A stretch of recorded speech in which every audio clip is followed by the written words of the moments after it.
Lo que vamos a hacer hoy va a ser trabajar con los conjuntos poliédricos, que es lo que habíamos dicho en algunos momentos los otros días de clase, que era nuestro principal objetivo y para lo que habíamos introducido nuestros hiperplanos y demás. Por recordar un poco, ¿cuál era la notación que habíamos utilizado para hiperplano? Es decir, habíamos visto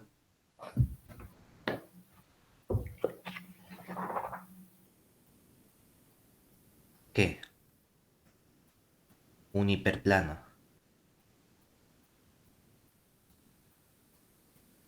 H mayúscula, contenido en nuestro espacio euclidio E sub n, podía expresarse como, pues yo podía coger mi h, que serían los puntos x del E sub n, tales que p traspuesta por x, que era el modo de decir el producto escalar de estos dos elementos, era igual a alfa, ¿verdad? Y aquí este p traspuesta era un elemento de E sub n menos el 0 y el alfa era un número real, ¿verdad? Y Sí. asociado a este hiperplano definía cuatro cosas que eran o bien dos semiespacios cerrados o bien dos semiespacios abiertos, ¿cierto? Sí. ¿Cuál era el semiespacio cerrado H más? Los X del... Realmente podía poner DH simplemente, pero bueno, para indicar que cojo los DH y luego le añado otros puntos adicionales, pues cogemos los de su n tales que P traspuesta por X es como mayor o igual que alfa. O sea, me de su n puedes poner los de h. No, no entendí eso Lo que último. pasa es que entonces tendría que añadir otros puntos. Digo que el H más es H y otras cosas. Que podría poner el H más como el H unión el H1 más. Es lo que quería decir. Ah, vale, Para sí. relacionar el hiperplano con o sea, el hiperplano con el semiespacio cerrado y con el semiespacio abierto. Vale, vale. Que esos dos conjuntos son exactamente unión disjunta. ¿Vale? Sí. El H más con H y H1 más. Que por eso realmente uno puede decir, defino simplemente el H más o defino solo el H1 más y a partir de eso defino el otro. Y el H menos son los X pertenecientes a E sub n, tales que el P traspuesta por X es menor o igual que alfa. Fíjate una cosa, tú imagínate, esto es un poco relativo a la posición porque depende del alfa y del P traspuesta que tú cojas, ¿verdad? Porque si tomamos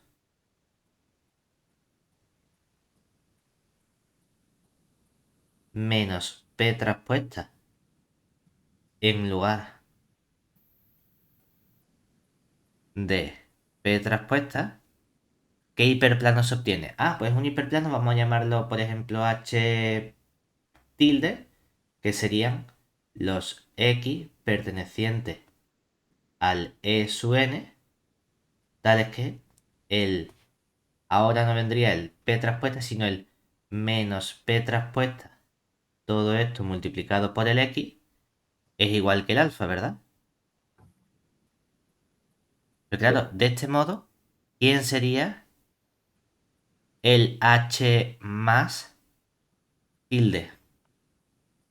Dice, ah, bueno, pues serían los X pertenecientes a E sub n, tales que menos P traspuesta por X es mayor o igual que alfa, ¿verdad?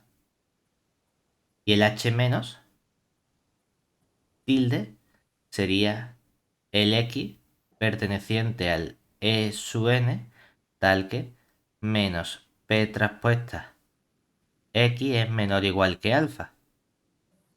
Yo también puedo decir, bueno, y si le quito el menos a esto y multiplico todo por menos, esto me quedaría los X pertenecientes a E sub n, tales que P traspuesta X es menor o igual que menos alfa.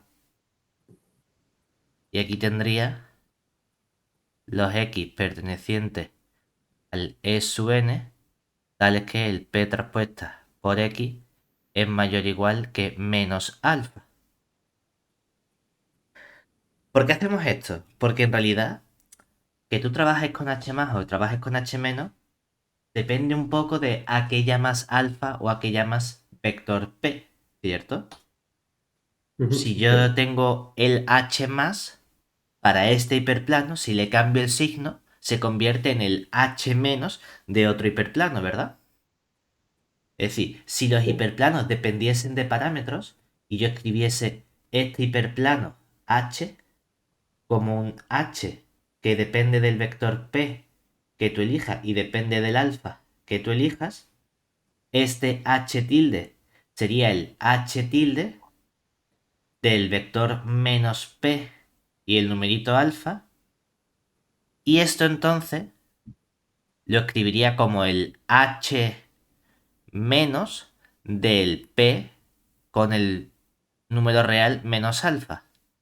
O sea que resulta que el H más de un hiperplano es el H menos de otro hiperplano donde simplemente cambio el signo al vector o al alfa. ¿Cierto? Sí. ¿Qué significa? Que si yo quiero trabajar con un tipo de desigualdad y a mí me han dado un mayor igual, lo único que tengo que hacer es cambiarle el signo a la desigualdad y entonces puedo trabajar con elementos que sean todos del estilo menor o igual. Es decir, de este modo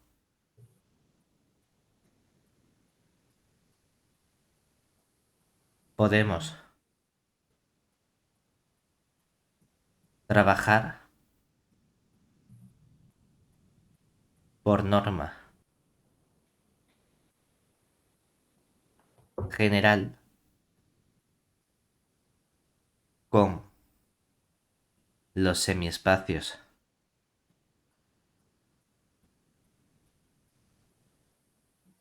cerrados de la forma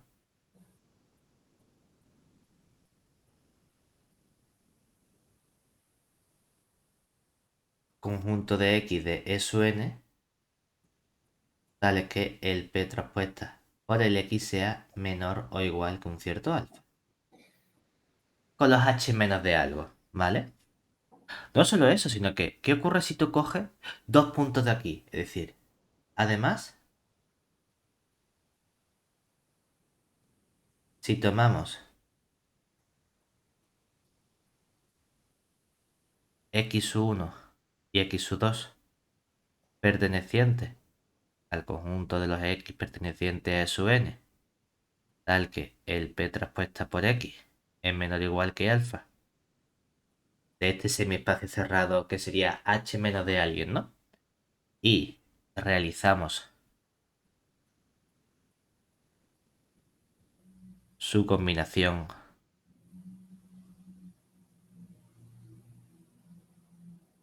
convexa. Es decir, yo voy a calcular lambda por el x1 más 1 menos lambda por el x2. ¿Qué va a ocurrir con esto?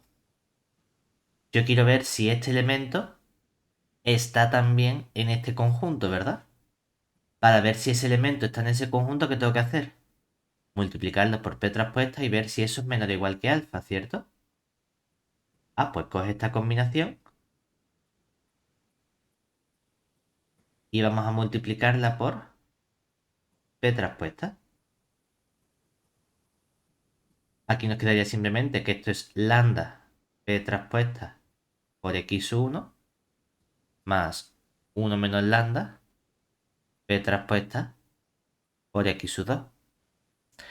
Como el x1 está en este espacio, cuando multiplico p traspuesta por x1, eso es menor o igual que alfa. Es decir, esta parte de aquí es menor o igual que alfa. O sea que aquí me queda lambda por alfa. Pero como el x2 también está en este conjunto, p traspuesta por x2, eso también es menor o igual que alfa. Y aquí me queda más 1 menos lambda por el alfa. Que esto simplemente, lambda alfa menos lambda alfa me queda el alfa, ¿verdad? Y esto es para cualquier lambda que yo coja de todo el intervalo 0, 1, ¿cierto? Si dado dos puntos cualesquiera, el segmento que une dichos puntos siempre está dentro del conjunto, es que entonces ese semiespacio cerrado, ¿cómo es?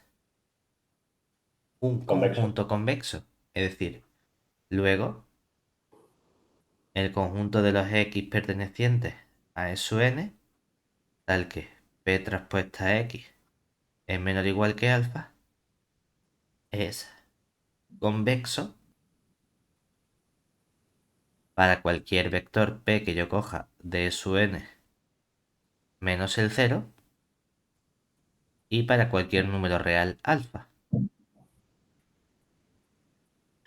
¿Por qué? Porque entonces ya podemos introducir nuestra definición de conjunto poliédrico. ¿Vale? Definición.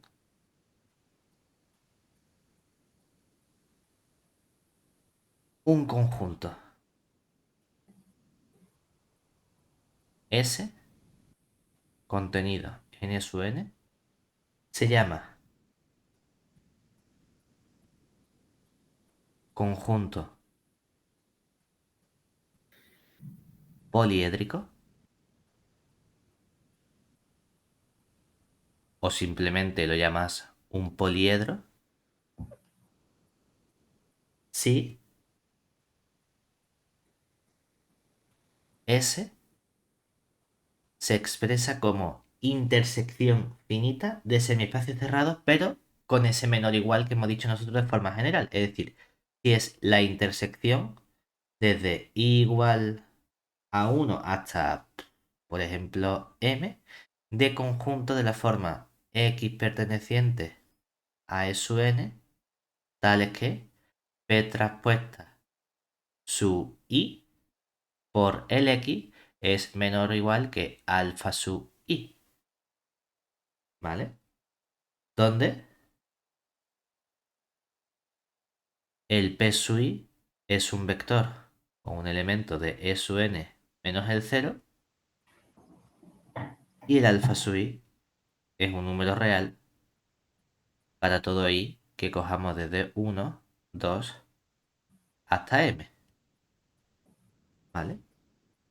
Oye, en particular, ¿qué hemos visto antes? Que cada uno de estos semiespacios cerrados, ¿cómo es? Un Convexo. conjunto convexo. Sí. ¿Qué hemos visto sobre la intersección de conjuntos convexos? Que sigue Es siendo convexa.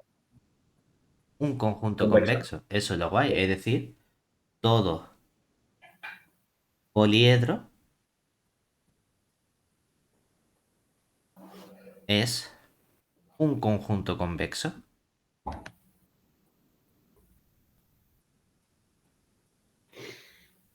Lo cual está guay porque los conjuntos convexos suelen tener mejores propiedades a la hora de trabajar que conjuntos que no sean convexos, ¿cierto?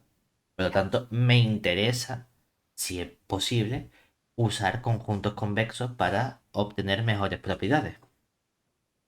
Lo que ocurre es que es verdad que tener que escribir toda esta intersección a lo mejor es un poquito farragoso. Una intersección, un montón de conjuntos con distintos vectores. Mm. Lo que me gustaría es ver si hay algún modo de simplificar la notación con la que vamos a representar nosotros los conjuntos poliédricos. Y fíjate, vamos a hacer el siguiente cambio de notación. Entonces, si tenemos un poliedro S contenido en E sub n, dado por, vamos a suponer que efectivamente mi S es toda esa intersección, desde i igual a 1 hasta m de estos x pertenecientes a E sub n, tales que p sub i traspuesta por x es menor o igual que el alfa sub i. ¿Vale? Yo podría considerar como el p sub i es un vector, ¿verdad? ¿qué puedo Sí. hacer?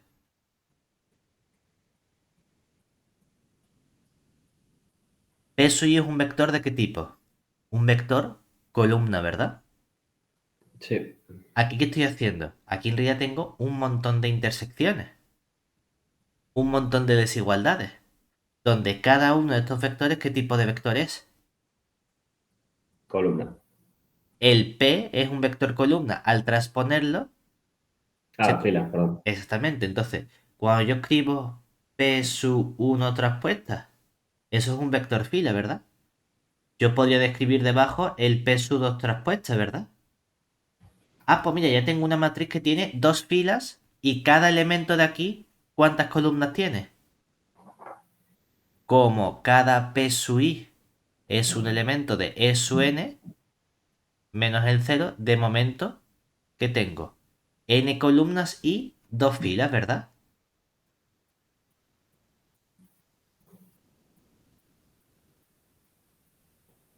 Si sigo este proceso, yo puedo colocar todos los vectores por fila, ¿verdad?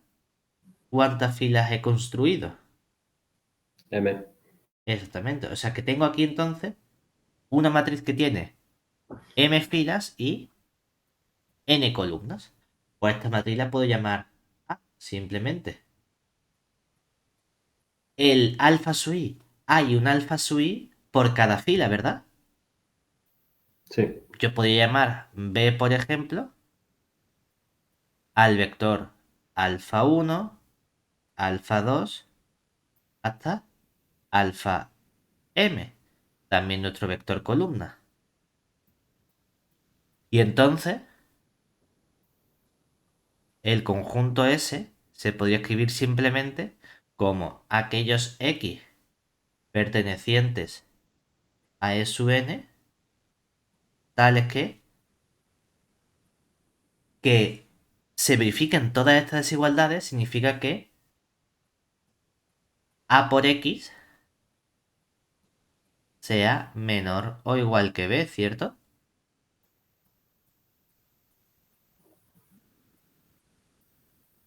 Sí. Esta es la notación que la que me va a interesar a mí trabajar. Por eso, al principio hemos dicho, fíjate que todo semiespacio cerrado, al final lo puedes reescribir o con menor igual o con mayor igual. Si unas veces tuviese menor igual y otras veces tuviese mayor igual, esto ya no te queda tan bonito. Porque la matriz no siempre es menor igual que algo. A veces será mayor igual, a veces no.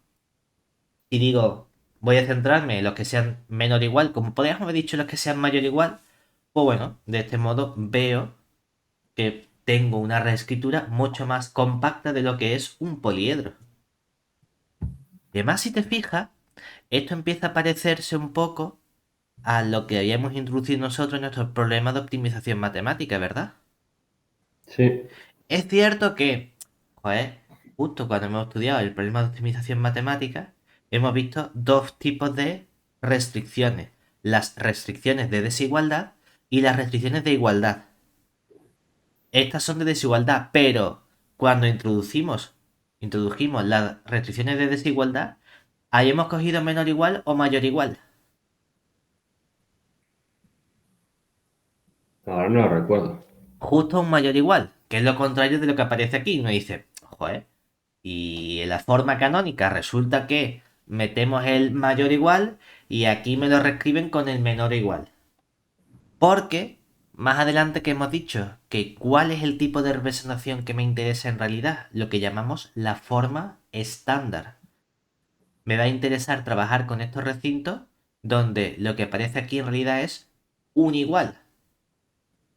Y hemos visto también cómo se pasa de una desigualdad a una igualdad, ¿verdad? Simplemente tengo que añadir una cierta variable. ¿De acuerdo? No solo eso, sino que también sabemos que este conjunto S, como es intersección de conjuntos convexos, es a su vez un conjunto convexo. Y lo habíamos probado cogiendo dos puntos y viendo que la combinación convexa pertenecía al conjunto, ¿verdad? Sí. La pregunta natural es decir, ¿el recíproco es cierto? En el sentido de, si tú coges dos puntos, Toda combinación convexa está dentro de tu conjunto. Genial.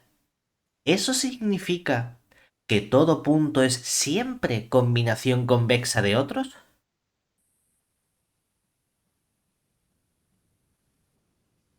Es decir, ya sabemos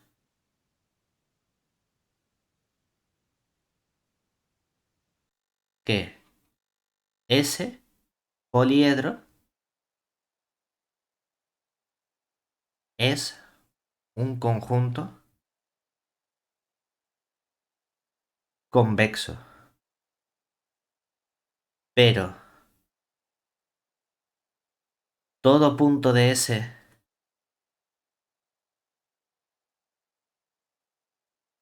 puede expresarse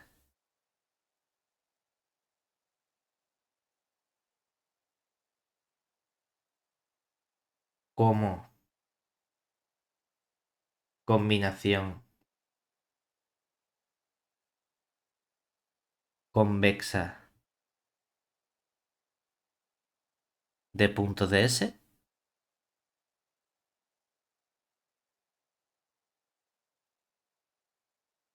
Porque uno piensa en un conjunto convexo y dice, claro, es que yo cojo este conjunto convexo y la pregunta es, coge este punto de aquí.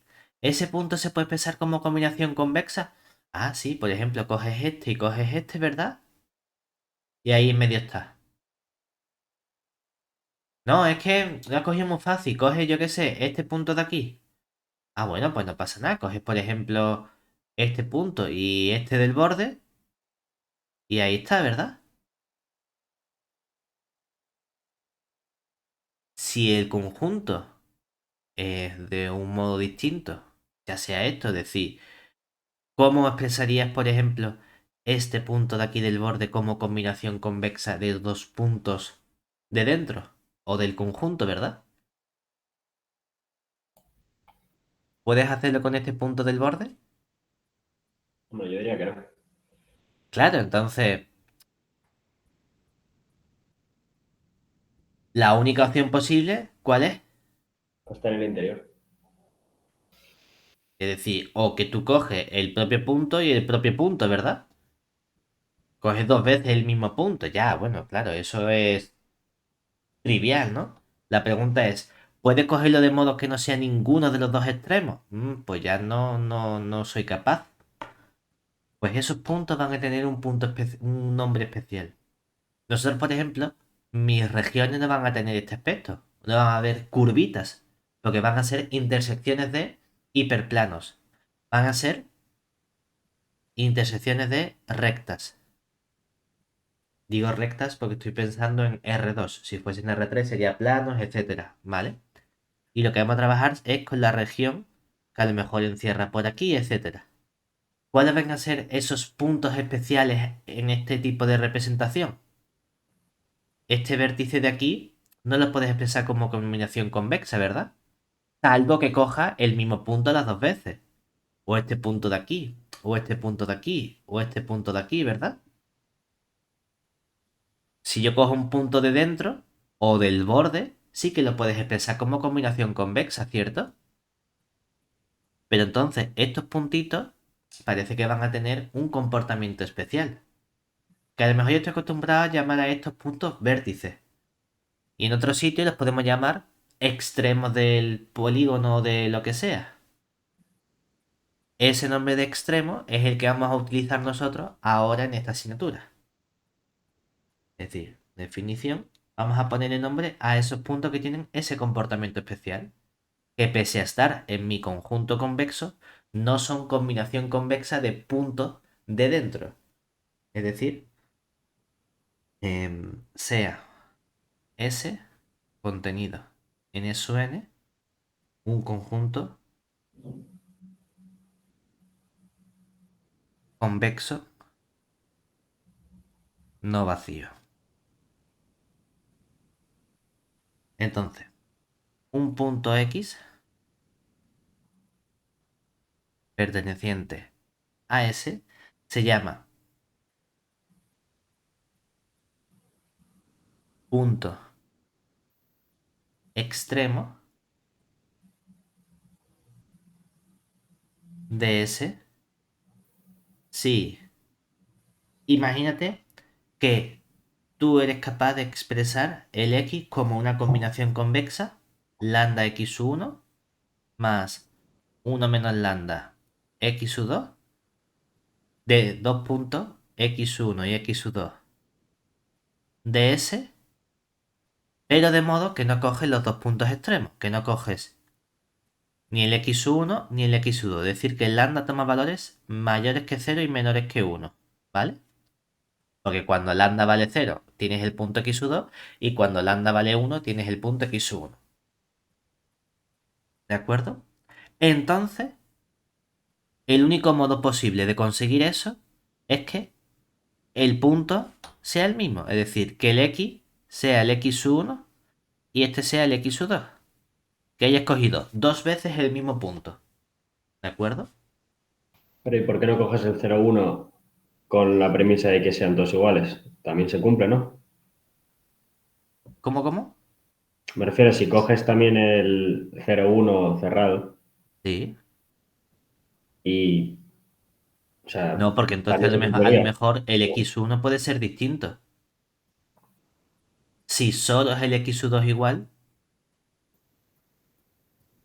es decir, si yo permito coger el 0 o coger el 1, este punto de aquí no sería un punto extremo. ¿Por qué? Porque puedo coger el punto x1 aquí, el x2 por aquí dentro y decir, claro, como el x1 es igual que el x, pero el x2 no tiene por qué ser igual, lo expreso como combinación convexa. No, yo lo que quiero es que sea una combinación convexa, pero que no esté el punto en los extremos del intervalo que cojo. Vale, vale. Quiero que esté dentro de ese intervalo. Básicamente, esto lo que me está diciendo, esta parte de aquí, esta definición, es que puedes expresar x dentro del intervalo abierto x1, x2. ¿De acuerdo? O x1, x1, el que sea más grande o el que sea más chico. Me da exactamente igual. Y lo que te dice esto es que no es posible. El único modo es que sea justamente ese intervalo un punto. Un caso especial. ¿Vale? Si te fijas con esta definición, que lo hemos hecho de forma más general, no lo hemos definido únicamente para poliedros, este punto que aparece aquí en el borde es un punto extremo, ¿verdad? Y estos cuatro puntos que aparecen aquí son puntos extremos.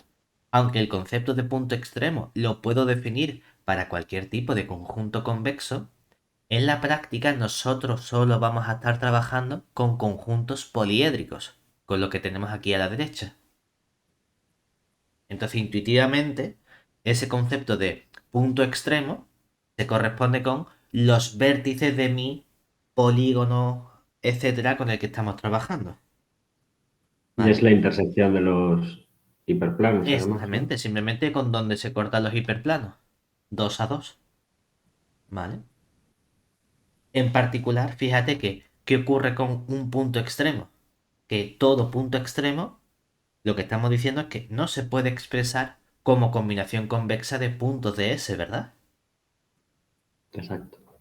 Justamente la respuesta es, ¿todo punto de S puede expresarse como combinación convexa? No, No, no todo punto. Los puntos extremos son puntos especiales que no se pueden expresar de ese modo. Es decir, nota, observemos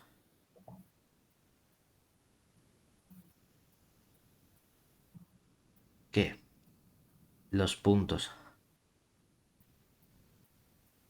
extremos no pueden expresarse como combinación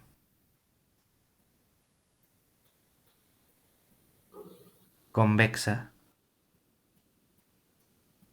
de puntos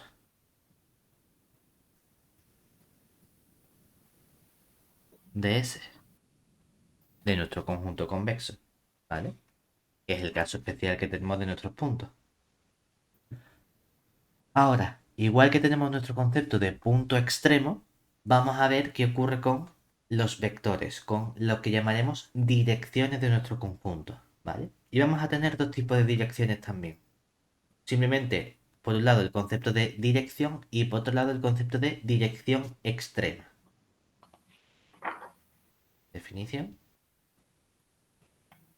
Entonces, igual, comenzamos con nuestro conjunto convexo, es decir, sea S contenido en S u n un conjunto convexo que es cerrado. Entonces, un vector, vamos a llamarlo D, perteneciente a E sub n menos el 0, se llama, por un lado, dirección de nuestro conjunto S si dado un X del conjunto se cumple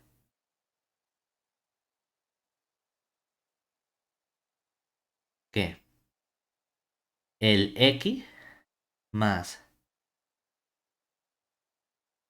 lambda D, eso está en S para cualquier lambda mayor o igual que 0.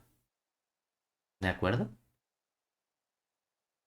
Cuidado, porque cuando decimos aquí dado X perteneciente a S, queremos indicar que es para cualquier punto X de S. No es que exista uno, ¿vale? El dado hace referencia para todo punto. Lo que estamos diciendo justamente, hay muchos sitios en los que este conjunto de aquí, esto que aparece aquí, se define como el rayo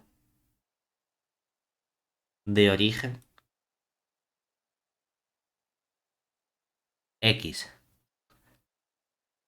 Si lo piensas que estás diciendo únicamente, que tú estás cogiendo un punto X por aquí, estás cogiendo un vector D, ¿y qué es lo que quieres? Que esté cualquier combinación de ese punto con estas direcciones, ¿verdad? Que estén todos estos puntos, pero siempre con combinaciones positivas, es decir, no quiero irme hacia atrás, lo cual significa que en realidad que estás considerando la semirrecta que empieza en este punto, ¿verdad? Y se va hacia el infinito. Este rayo es lo mismo que lo que llamaríamos, por ejemplo, en geometría básica, la semirrecta, ¿vale? O tú quieres que esa semirrecta esté dentro de tu conjunto S, ¿se entiende? Sí, Si uno dice, oye, por ejemplo, es que yo tengo, no lo sé, este conjunto de esta forma, ¿no? Sí, lo dibujo así, pero piénsalo en relleno por aquí. Si yo cojo, yo qué sé, este punto, entonces este vector es una dirección. Bueno, pues por cómo lo hemos dibujado, ¿verdad? Parece que esto efectivamente siempre está dentro, ¿no? Si tú coges otro vector que tú dices, no, ahora voy a coger este vector de aquí. Ah, pues parece que no, ¿verdad? Porque si sigo para arriba, aquí se me sale, ¿cierto? Entonces, si en algún momento tu rayo o tu semirrecta sale del conjunto, deja de ser ese vector una dirección, ¿vale? ¿Qué ocurre? Que dentro de las direcciones tú dices, a lo mejor hay muchísimas direcciones. Porque a lo mejor, tú imagínate que tienes, no lo sé, me voy a inventar, pero un conjunto que sea como esta especie de V, ¿no?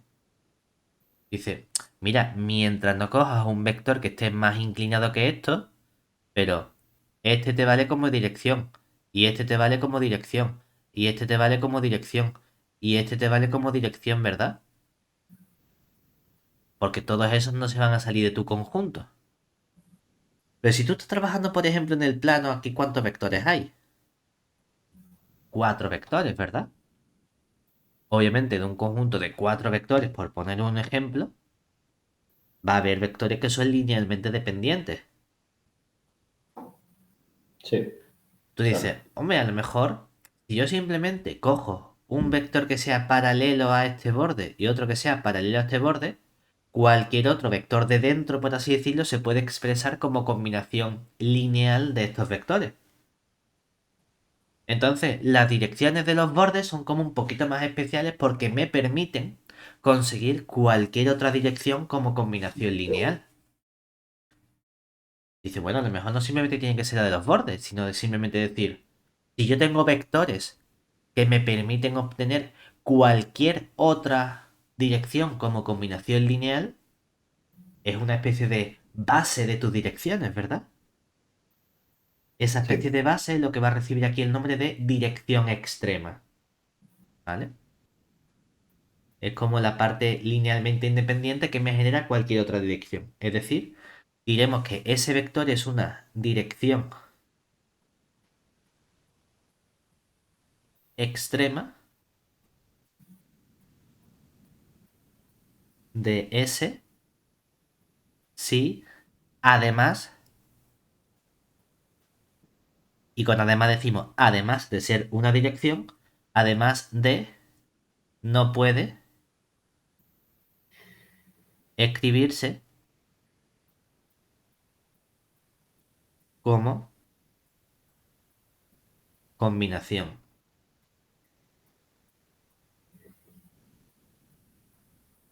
lineal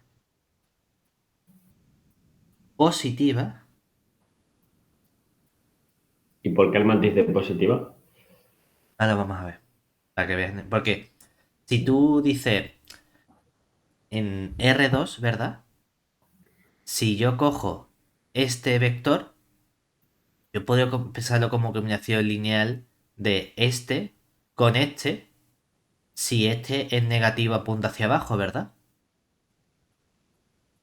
Porque las Sí. combinaciones lineales de R2 o en general de cualquier Rn, los coeficientes pueden tomar el valor que te dé la gana. Son coeficientes reales. Pero si te fijas, en la dirección, yo no he cogido la recta completa, ¿verdad? He cogido el rayo, la correspondiente semirrecta, con combinaciones que son de qué tipo. Positivas. ¿Cómo? Yo quiero de un punto hacia adelante. Entonces, si para empezar quiero de un punto hacia adelante, lo que no quiero es poder coger el vector opuesto, porque entonces me podría ir para atrás y pasarían cosas raras. Si solo estás permitiendo coger combinaciones o múltiples positivos de ese vector, lo mismo quiero hacer cuando hable de combinaciones lineales. Solo quiero fijarme en las posibles combinaciones lineales que están hacia adelante de ese punto. ¿Vale? Entonces lo que queremos es eso, que ese D no pueda escribirse como combinación lineal positiva de dos direcciones distintas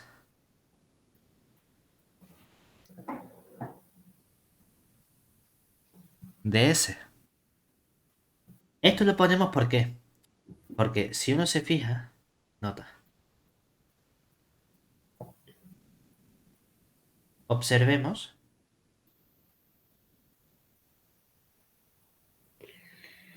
que tú imagínate que yo cojo un cuadrado, ¿no? Vamos a pensar en un cuadrado infinito. Es decir, que aunque sea así, piensa en este cuadrado como que es infinito. Lo puedo, espérate, puedo borrar esta parte.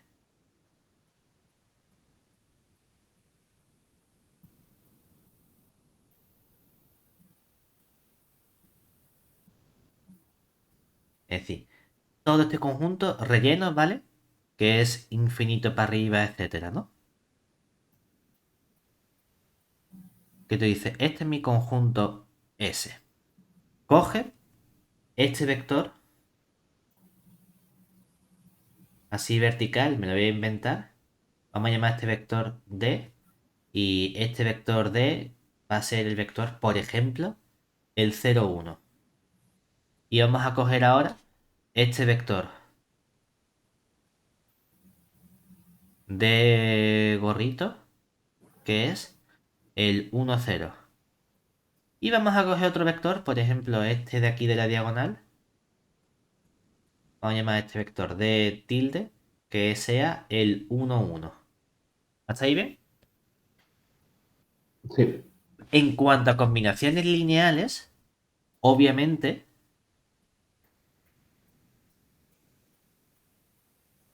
podemos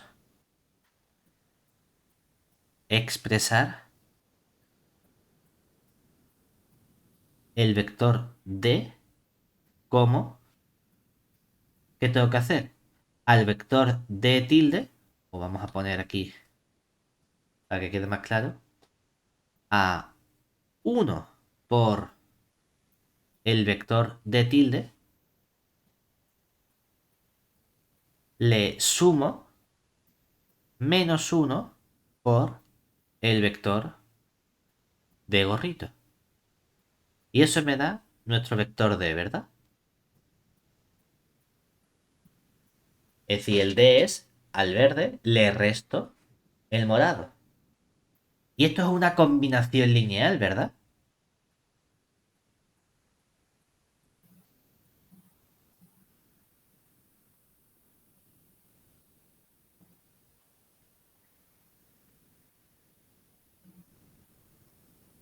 Pero eso no me va a servir a mí como posible combinación para decidir si D tilde o D gorrito son direcciones extremas.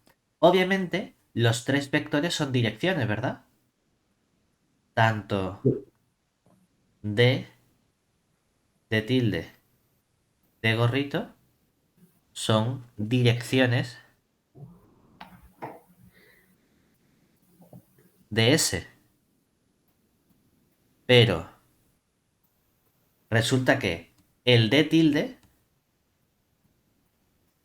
sí que lo puedo expresar como 1 por el D más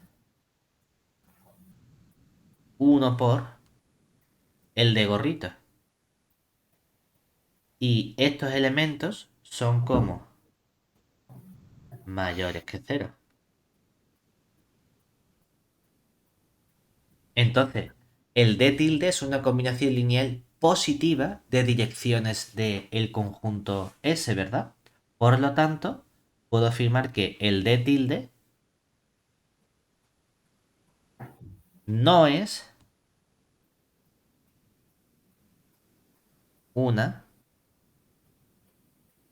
dirección extrema, ¿vale?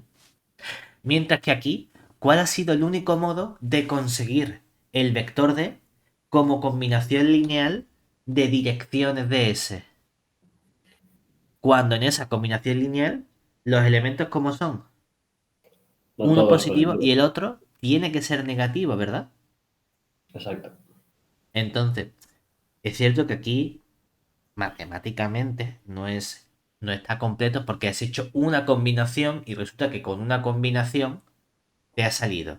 Hay que probar que efectivamente este es el único modo de conseguir esa combinación, ¿vale? ¿Por qué? Porque como estamos en Rn, en E sub n en realidad, que eso es un espacio vectorial, las coordenadas son únicas respecto de una base. Si estos vectores son linealmente independientes, el único modo de conseguir este vector D de este modo es justamente con 1 y menos 1. Como esa es la única opción posible, entonces podemos asegurar que D, este vector D, sí es una dirección extrema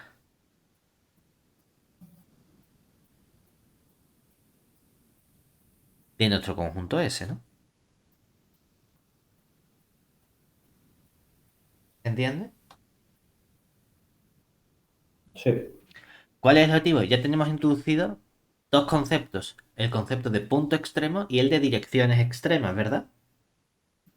La pregunta natural es, ¿hay algún modo de conseguir de forma más sencilla comprobar si algo es un punto extremo o de si algo es una dirección extrema sin tener que ponerme a hacer combinaciones, sin tener que usar la definición? Y mi objetivo ahora es, vamos a intentar encontrar una caracterización de puntos y direcciones extremas.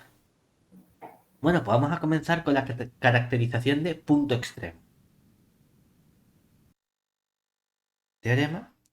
Y ahora, para caracterizar ese punto extremo, sí que vamos a trabajar únicamente con nuestros poliedros, ¿vale? Entonces, sea S un conjunto que va a ser de la forma los X de E sub n, tales que habíamos dicho que lo que a mí me interesaba, o con lo que me interesaba trabajar realmente, que era no con A por X menor o igual que B, sino con A por X igual a B, ¿verdad? Donde estos X como eran mayores o iguales que cero. Fíjate que esto en realidad acaba de convertirse en la región factible de mi problema de optimización matemático. Ahora tengo las restricciones escritas en forma estándar, ¿verdad?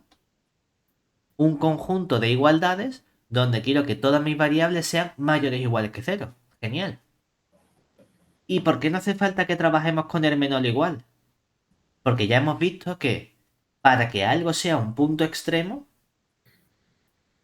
ese punto no puede expresarse como combinación convexa, ¿verdad? Todos los puntos de dentro, seguro que son combinación convexa, ¿cierto? Sí, Entonces, ¿dónde van a estar en cualquier caso esos puntos extremos? En el borde, ¿verdad? Y el borde lo obtenemos justamente con la igualdad.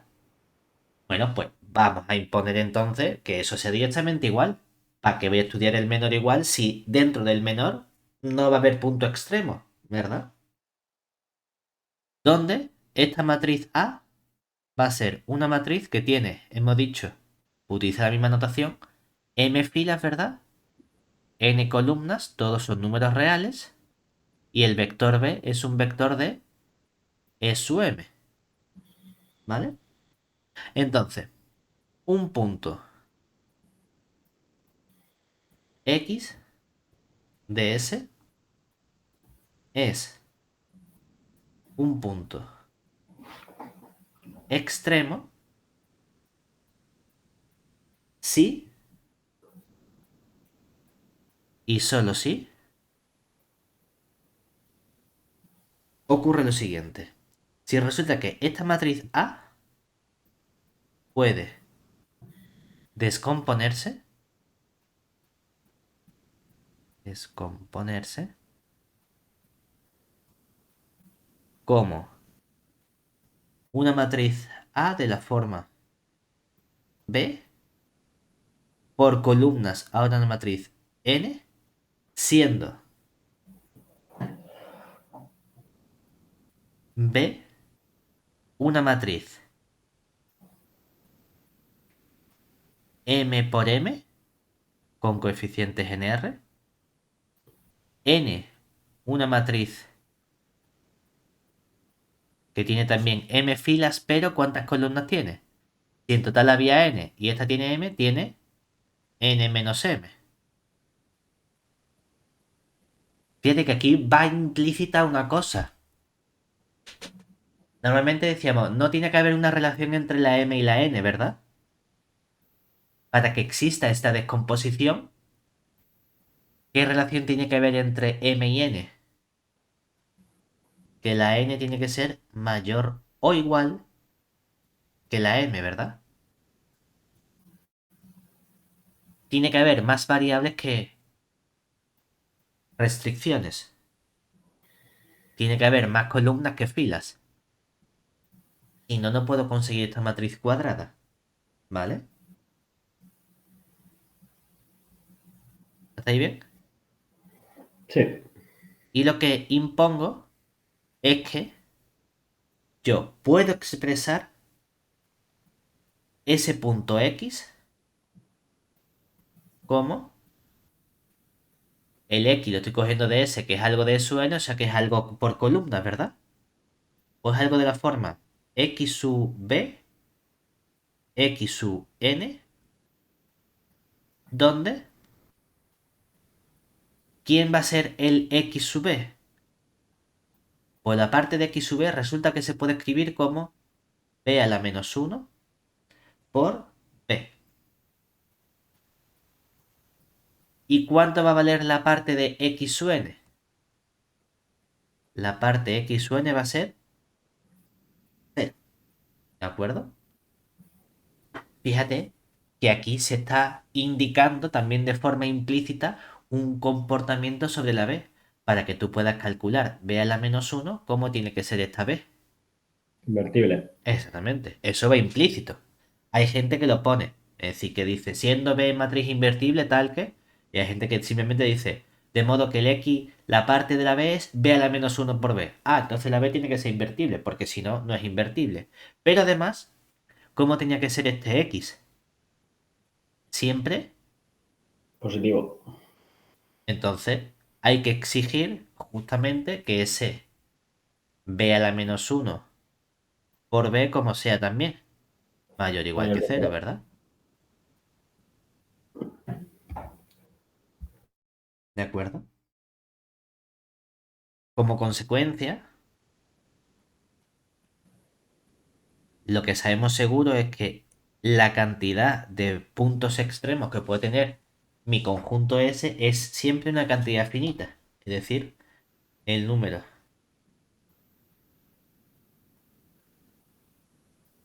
de puntos extremos de S es finito.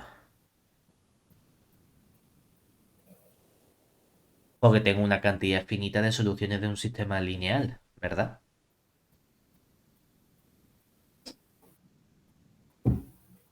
¿Todo bien hasta ahí? Sí, Esto me sirve a mí para caracterizar cuando un punto es un punto extremo. Por ejemplo, vamos a irnos a un ejemplo súper sencillo, ¿no? Es decir,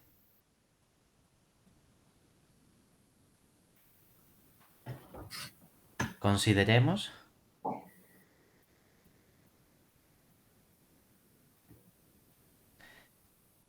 vamos a coger el conjunto S, que son los puntos, vamos a cogerlo de R2, x1, x2, que en este caso es perteneciente a S2, tales que vamos a poner como restricción x1 más x2 menor o igual que 1, x1 y x2 mayor o igual que 0, ¿vale?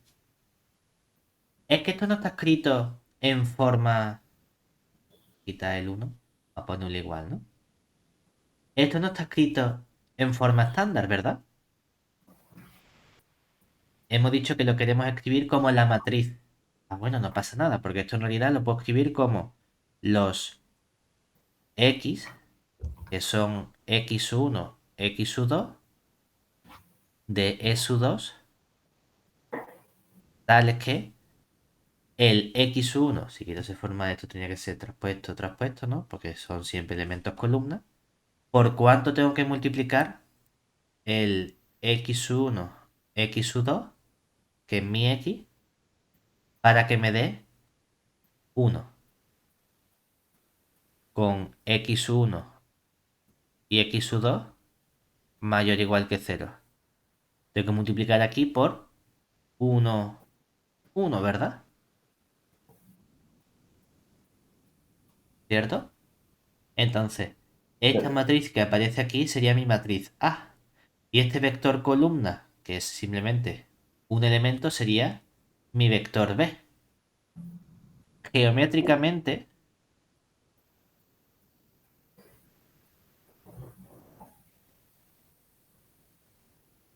¿qué tenemos? Cuando represento mi recinto,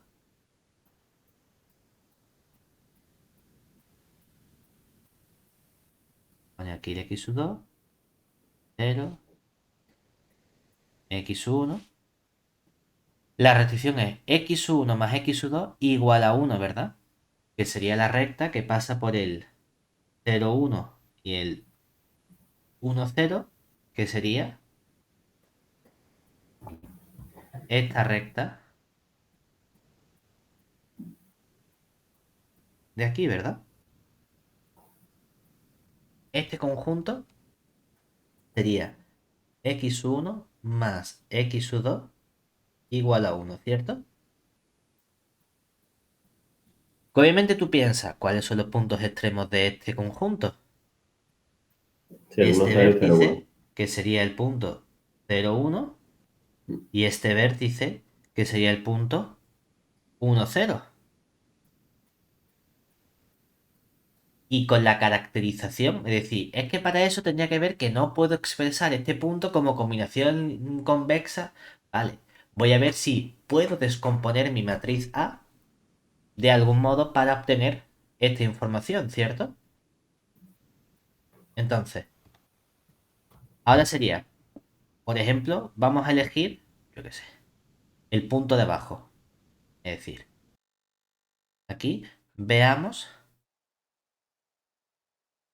si el x igual al 1, 0 es un punto extremo de nuestro conjunto S, ¿verdad? ¿Qué tenemos que hacer? Queremos descomponer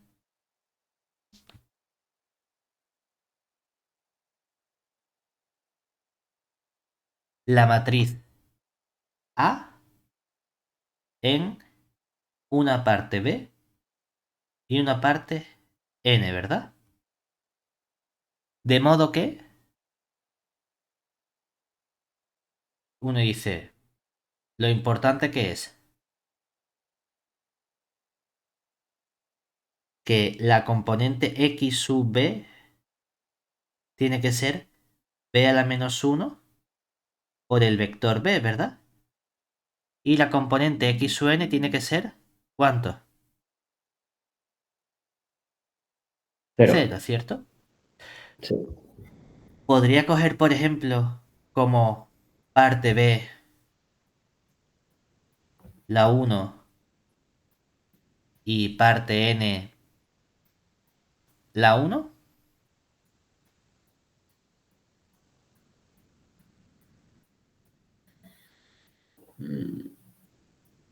Si tú dices, esta va a ser mi matriz B 1 por 1, esta va a ser mi matriz N,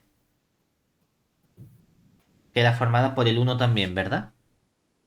Aquí, la matriz 1 elevado a menos 1 por el vector B, que es la matriz formada por el 1, ¿eso cuánto vale?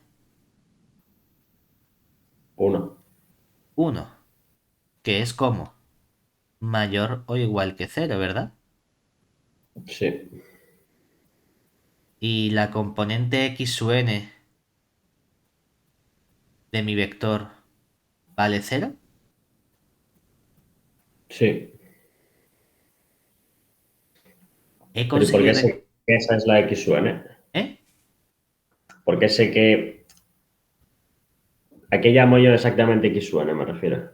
A la componente de mi vector que no es Sí. respecto de la base B. Ah, vale, vale.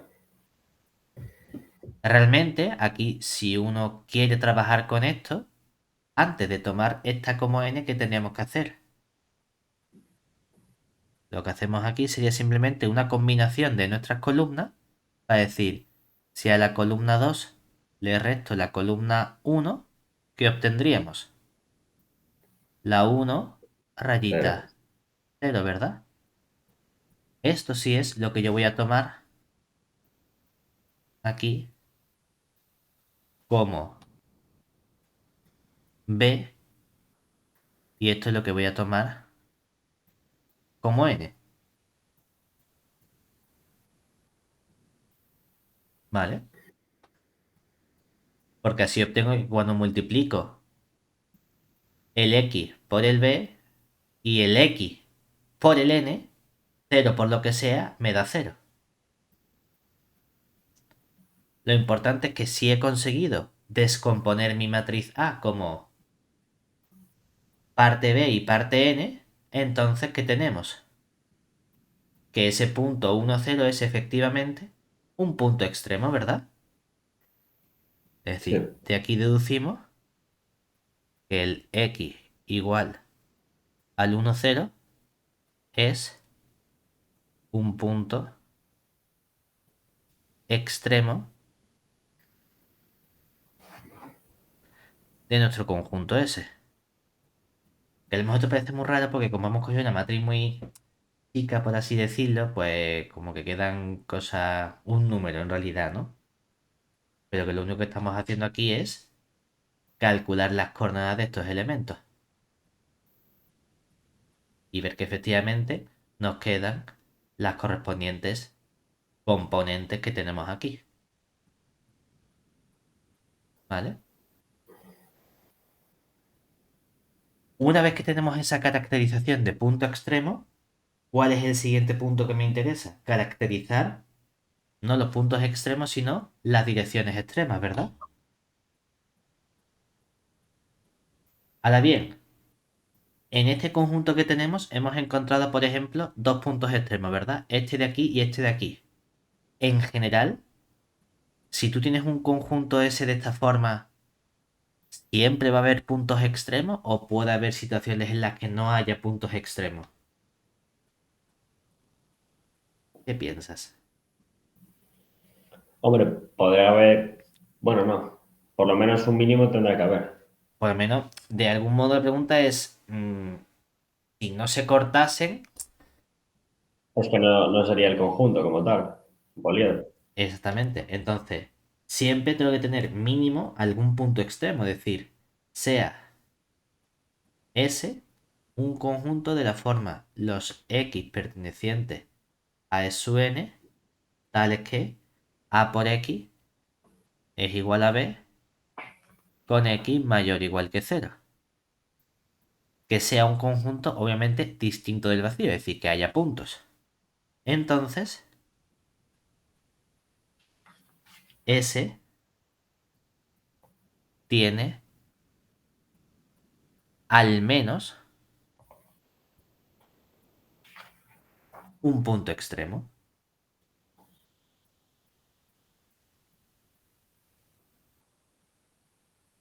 Es decir, que no vamos a poder quedarnos sin esa caracterización. Siempre voy a poder caracterizar de ese modo. ¿Vale? La siguiente pregunta es, ¿cómo podemos caracterizar direcciones? La forma de caracterizar direcciones a seca, es sencilla. Es decir, para caracterizar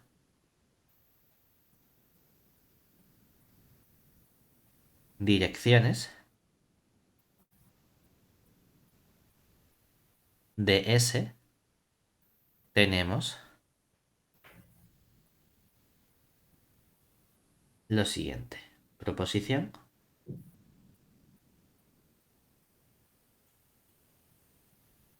Si yo tengo mi conjunto S, es decir, sea S el conjunto de la forma los X de E sub n, tales que A por X es igual a B y la X es mayor o igual que cero, entonces un vector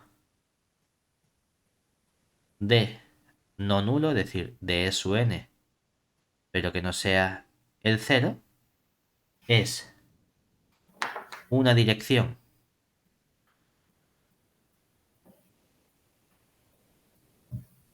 de S si y solo si cuando yo cojo la matriz A por el vector D, eso me da cero y todas las componentes de mi vector son mayores o iguales que cero. ¿Vale? La parte de que el D sea mayor o igual que cero es más o menos inmediata, por así decirlo, porque si alguna componente fuese negativa, hay en algún momento en el que la correspondiente componente x sub i, ¿a dónde se va a ir? Al menos infinito, ¿verdad? Porque yo a un punto de aquí le sumo lambda veces d, con lambda positivo, ¿verdad? Si una componente es negativa, como el lambda se va al infinito, menos por más infinito se me va al menos infinito, ¿verdad? Entonces da igual que hayas empezado en una componente. No, es que yo empecé en el punto 1, 100 millones, lo que sea, 7.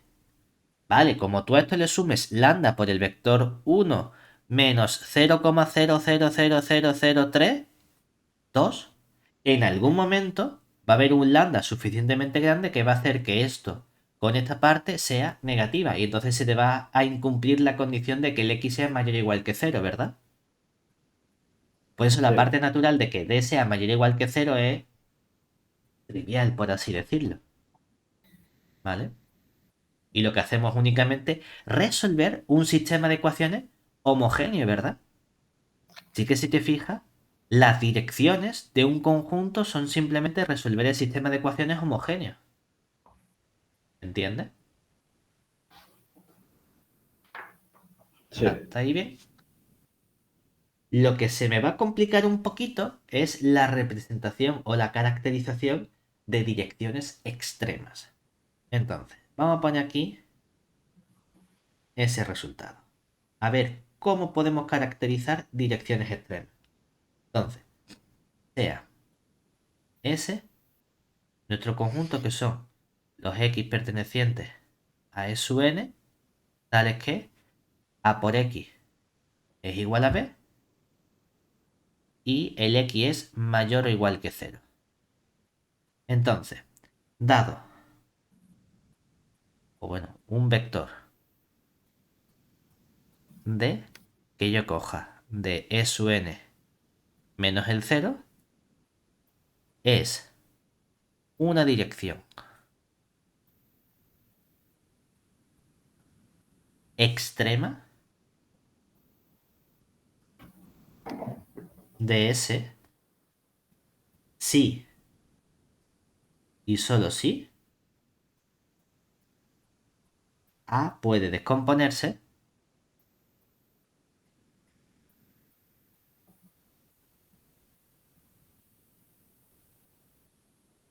como una descomposición similar a la que hemos hecho antes. Si voy a descomponer A como mi matriz o una parte B y luego una parte N. ¿Vale? Del mismo modo, es decir, con B perteneciente a las matrices M por M con coeficientes en R, que sea invertible, la N el resto, es decir, N una matriz que tiene también M filas pero tiene N menos M columnas con coeficientes en R, de modo que,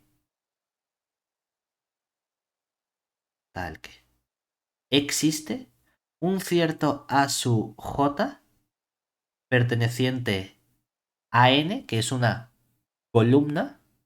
Hay una columna de la matriz N, de modo que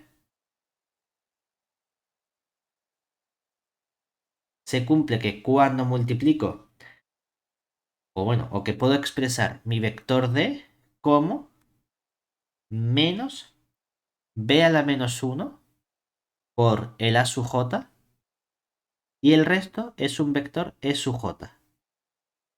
Y este vector E sub J es un vector ¿de qué tipo? Vector que tiene ¿cuántas componentes? D tiene que ser algo de E sub n, ¿verdad? Aquí, como tengo B a la menos 1, ya tengo M, ¿verdad?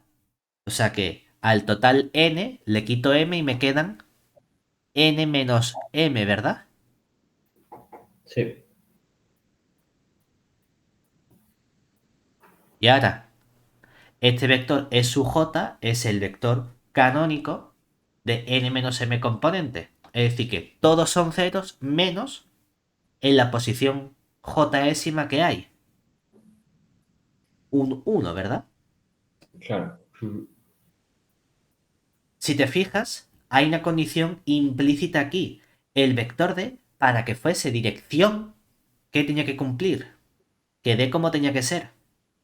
Mayor o igual que cero. El E sub j cumple que es mayor o igual que cero, ¿verdad? Todos son cero menos uno que es uno. ¿Vale? Es también Sí, mayor o igual que cero. Aquí hay un menos. Para que esto sea mayor o igual que 0, ¿cómo tiene que ser el b a la menos 1? Menor o igual que cero. Exactamente.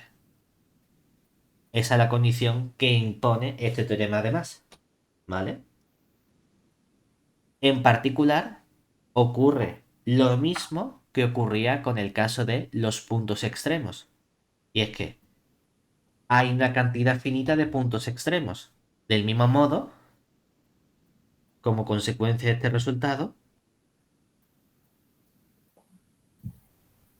hay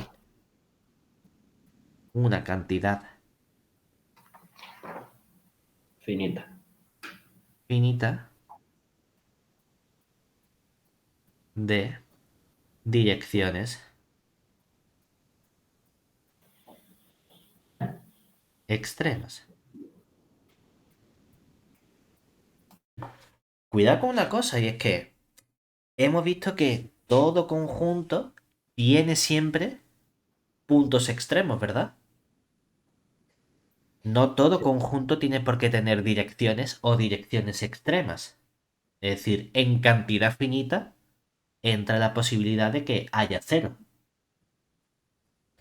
Con los puntos extremos no, pero con las direcciones sí que es posible. ¿Vale?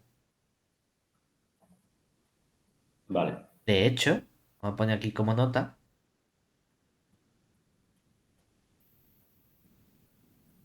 si S contenido en su n es acotado, entonces S no posee direcciones.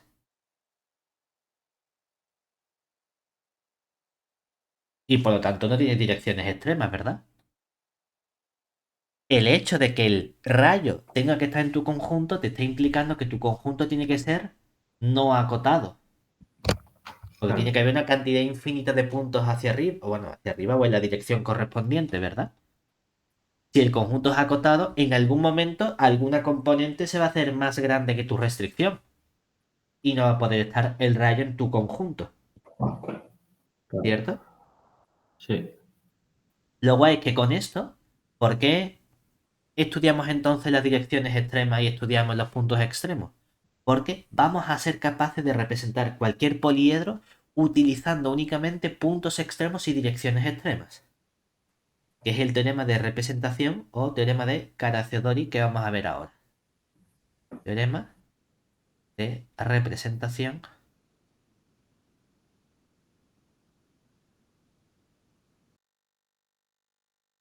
de poliedros.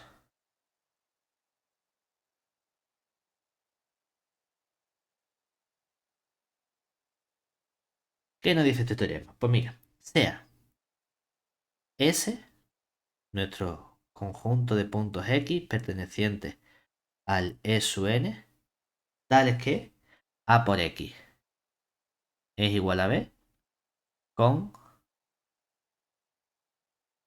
igual a B, con el X mayor o igual que cero, ¿vale?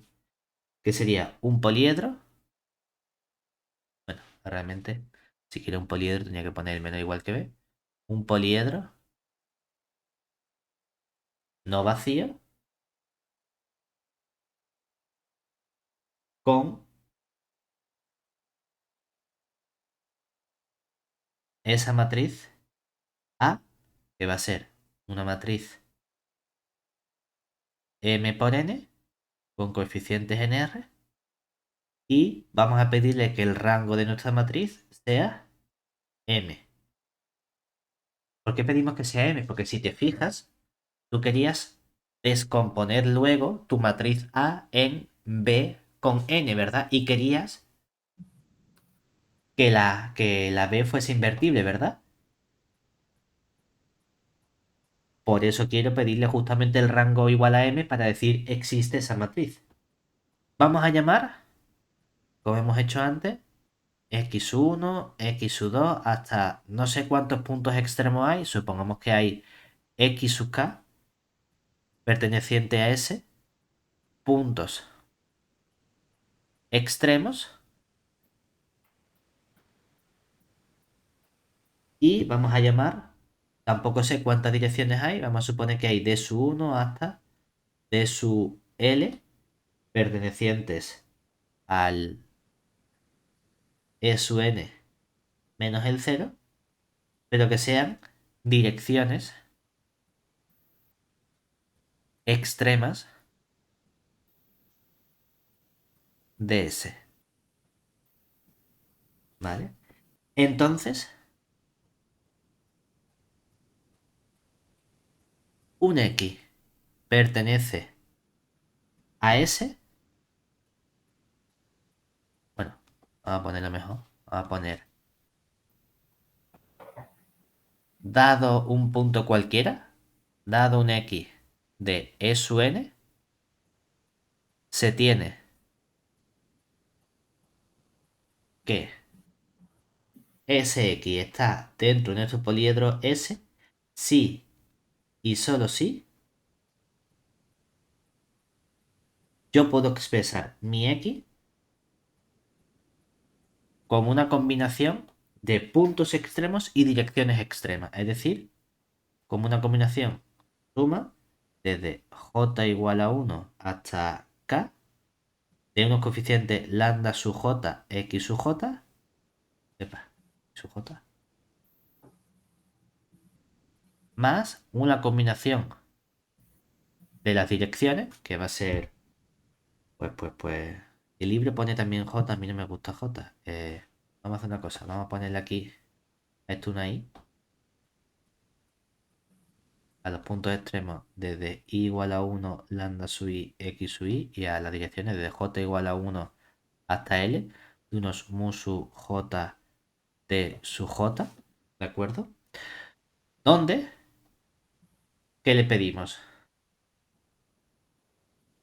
Hombre, las combinaciones son combinaciones convexas, ¿verdad?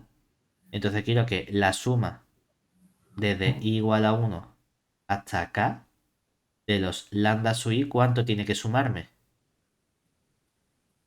1 para que sea una combinación convexa. Y además, todos esos lambda sub i como tienen que ser.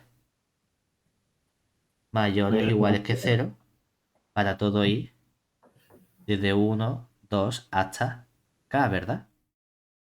Y en las combinaciones de las direcciones extremas, solo cojo combinaciones de qué tipo. Positivas, ¿verdad? Pues Ujú. entonces tengo que exigir también que los mu sub j sean todos mayores o iguales que 0 para todo j que yo coja desde 1, 2 hasta L. ¿Vale? Es decir que algo es un poliedro si se puede expresar utilizando combinaciones convexas o combinaciones convexas más direcciones. Es decir, permito que sean cero, no hay ningún problema. ¿Vale? En particular, como consecuencia de esto, ocurre justamente lo que hemos comentado al principio. Bueno, al principio, antes, ¿no? De que si yo tengo mi conjunto S, que es el conjunto de los X pertenecientes a E sub n, epa, conjunto de E sub n, tales que el AX es menor o igual que el B con X mayor o igual que cero. Si esto es un conjunto poliédrico o simplemente poliedro, entonces, si la matriz A es una matriz M por N con coeficientes en R con rango de A igual a M y este conjunto S quiero ver si tiene direcciones extremas, ¿qué tiene que ocurrir? Pues que entonces, Que se ha acotado, ¿no? exactamente, bueno, para que tenga tiene que ser no acotado, es decir, S tiene Ah, al menos una dirección extrema si y solo si S es no acotado. ¿Vale?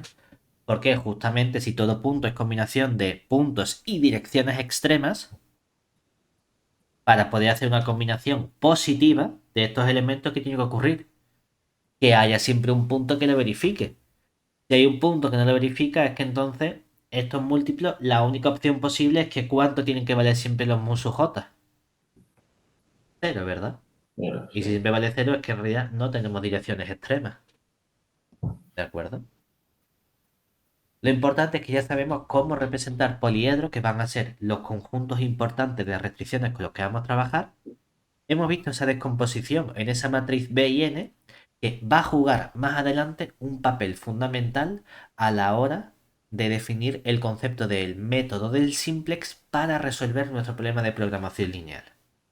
Y con esto finiquitamos la parte de nuestros conjuntos poliédricos.